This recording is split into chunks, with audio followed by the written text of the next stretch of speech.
Hello students, आज का जो हमारा टॉपिक है वो है कार्डियोवैस्कुलर डिसऑर्डर्स। देखिए, cardio mean heart and vascular mean blood vessels. So हम जो है वो हार्ट और ब्लड वेसल्स में कोई भी बीमारियां आएंगी तो हम उसे कलेक्टिवली कहेंगे इसे cardiovascular disorder, cardiovascular problems and the disease that involve the heart और blood vessels are collectively cardiovascular disorders. ठीक है, कोई भी दिल की बीमारी हो या ब्लड वेसल्स में कोई भी बीमारी हो, दोनों को हम कलेक्टिवली कहेंगे cardiovascular disease. This disease have similar causes. अब इन दोनों में जो मेन के जिनको हार्ट का मसला है या ब्लड वेसल्स का मसला है, उनमें सिमिलर ही काजेज होंगी, वजूहात भी बिल्कुल सिमिलर होंगी, उनका मैकेनिज़्म भी बिल्कुल सिमिलर होगा और उनका ट्रीटमेंट भी बिल्कुल सिमिलर होगा उन डिजीज़ का। ठीक है, अब रिस्क फैक्टर कौन कौन से हैं जिससे जो है वो कार्डियोवैस्कुलर डिजीज़ होती हैं, किन किन वजह से होती हैं, वो है सबसे पहले है एडवांस्ड एज। ठीक है, मीन कि बुढ़ापा जब आ जाता है, डायबिटीज़, शुगर पेशेंट जो है, high blood concentration of low density lipids, अगर कोलेस्ट्रॉल हाई लेवल हो जाए, हम वो फूड खाते हैं जिसमें कोलेस्ट्रॉल जो है वो ज़्यादा मिकदार में होता है, उससे भी जो है वो कार्डियोवैस्कुलर प्रॉब्लम्स हो सकती हैं। ट्राइग्लिसराइड ये भी एक लिपिड्स में है।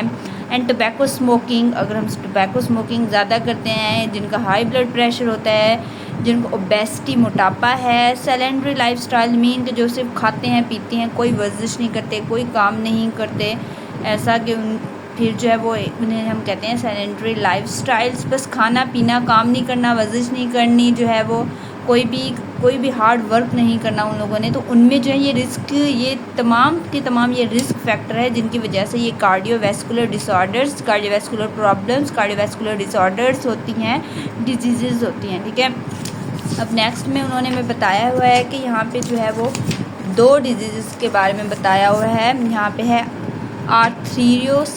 आर्थरियोस्क्लेरोसिस एंड आर्टीरियोस्क्लेरोसिस। ठीक है, दोनों बीमारियाँ जो है वो आर्टरीज़ में होती हैं।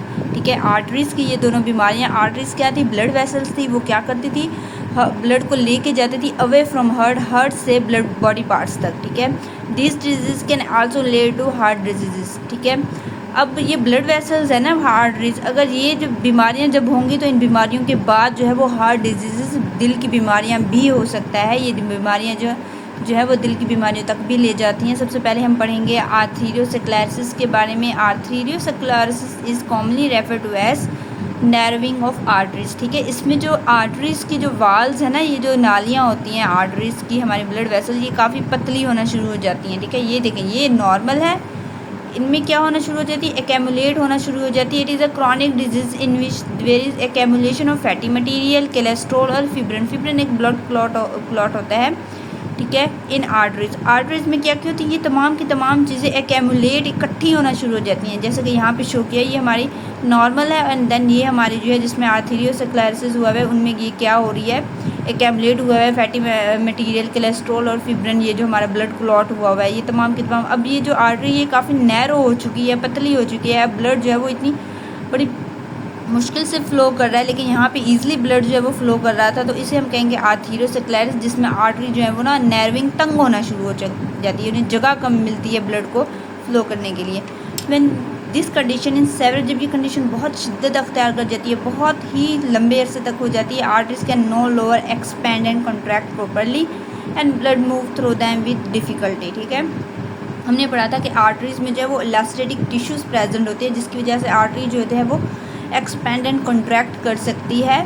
ठीक है, लेकिन जब ये जो है वो बहुत शिद्दत अख्तियार कर जाएगी ये डिजीज़, तब क्या होगी, वो आर्टरीज़ को बड़ी मुश्किल पेश आएगी कि वो एक्सपैंड और कॉन्ट्रैक्ट कर सके प्रॉपरली। जैसे कि यहाँ पे बताया कि यहाँ पे बहुत ज़्यादा जो है ना एक्यूमुलेट हुई हुई हैं चीज़ें, जिसकी वजह से अब आर्टरीज़ में ना इलास्टिक टिश्यू जो है वो, उसकी इलास्टिसिटी के ऊपर इफेक्ट पड़ा है, वो अब इतनी आसानी से प्रॉपरली जो है वो नहीं कर सकेगी एक्सपैंड एंड कॉन्ट्रैक्ट, जिसकी वजह से ब्लड भी इतनी अच्छे तरीके से मूव नहीं कर सकेगा, और डिफ़िकल्ट होगा ब्लड को मूव करने में। ठीक है, एंड नेक्स्ट फिर हमारा है कि यहाँ पे कुछ डिजीज़ के बारे में बताया हुआ है कि जब आर्थरियोस्क्लेरोसिस होता है तो फिर क्या क्या होता है।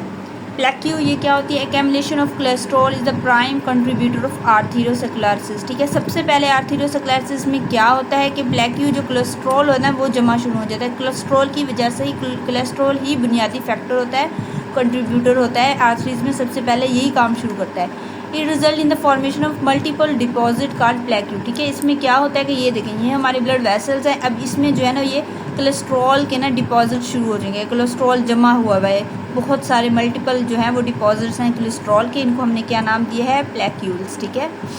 थ्रोम्बस क्या होता है, plaque can form blood clot called thrombus within artery. अब इस प्लेक्यू के साथ जो है ना ब्लड क्लॉट भी आके इसके साथ जो है वो अटैच हो चुके हैं। जब ब्लड क्लॉट भी आके अटैच हो जाएंगे आर्टरीज़ के अंदर, तब हम इसे कहेंगे ये थ्रोम्बस है।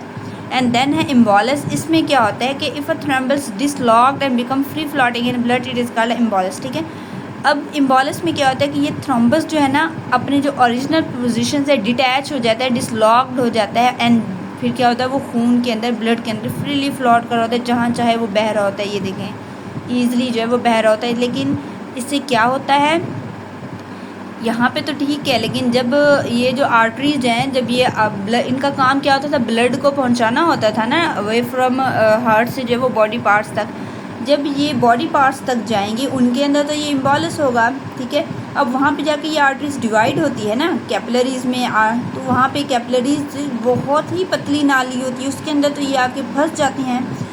फिर क्या होगा, जब ये फंस जाएंगे तो ब्लड तो आगे मूव ही नहीं कर पाएगा। ठीक है। और हमारी बॉडी में सबसे ज़्यादा पतली जो ब्लड वेसल कैपिलरीज होती है कहाँ होती है, हार्ट में और ब्रेन में होती है। जब ये हार्ट में और ब्रेन में जाएंगे तो वहाँ पे हार्ट में तो होगा हार्ट अटैक खतरा। ठीक है। और ब्रेन में जब ये यहाँ पे अगर ये एम्बॉलस जो है वो जब वहाँ पे ब्रेन की कैपिलरीज आर्टरीज में जाके यहाँ पे फंस जाएंगे तो फिर वहाँ पे क्या होगा, पैरालाइज फालिज का अटैक होगा। ठीक है। तो ये बहुत ही बड़ी डिजीज़ है आर्टरीज की। एंड देन हमारे पास नेक्स्ट है arteriosclerosis is a general term describing any hardening of arteries. ठीक है। अब इसमें क्या होता है कि आर्टरीज काफ़ी सख्त हो जाती हैं। ठीक है। इनके अंदर इलास्टिक टिश्यू जो होते हैं वो कम हो जाते हैं, इसके ये जो है ना काफ़ी सख्त हो जाती है, जिसकी वजह से ये इतनी अच्छी से ना एक्सपैंड कॉन्ट्रैक्ट नहीं कर पाती और अपना फंक्शन अच्छी तरह से रोल प्ले नहीं कर पाती। इट ओकर when calcium in deposit in the wall of arteries. ठीक है। ये कब होता है, जब कैल्शियम जो होता है ना वो आर्टरीज की वॉल के ऊपर डिपॉजिट होना शुरू हो जाता है। ठीक है। सबसे पहले कोलेस्ट्रॉल था। देखिए अक्सर हम लोग जहाँ भी देखें, अगर कोई भी ऑयल का धब्बा पड़ जाता है, ऑयल ड्रॉपलेट हम अगर हम कहीं पे भी रखें तो उसके साथ जो है ना वो मट्टी जो डस्ट है ना वो आके इसके साथ अटैच होना शुरू हो जाती है। ठीक है।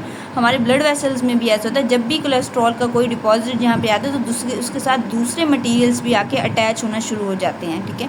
ब्लड में तो बहुत सारी चीज़ें होती हैं ना, तो उसमें इसके साथ कैल्शियम जब आके यहाँ पे अटैच होना शुरू हो जाएगा तो हम कहेंगे इसे आर्टेरियोस्क्लेरोसिस है। इट कैन हैपन व्हेन आर्थेरियोस्क्लेरोसिस है। लेकिन आर्टेरियोस्क्लेरोसिस कब होता है, जब उस बंदे को आर्थेरियोस्क्लेरोसिस भी होता है। राइट। आर्थेरियोस्क्लेरोसिस भी उस बंदे को होगा तब हम कहेंगे उसके बाद उसे जो है ना वो आर्टेरियोस्क्लेरोसिस होगा, उससे पहले नहीं हो सकता। तो ये हमारा आज का टॉपिक था जिसमें हमने जो है वो आर्टेरियो और क्या क्या पढ़ा था, हम लोगों ने एथेरियोस्क्लेरोसिस पढ़ा था। देखिए एथेरियोस्क्लेरोसिस एक क्रॉनिक डिजीज़ है, काफ़ी लंबे अरसे तक ये चलती है, बंदा जो है उसकी डेथ भी हो सकती है। क्रॉनिक मीन बहुत लंबे अरसे तक चलती रहती है ये डिजीज़। तो ये हमारा आज का टॉपिक था।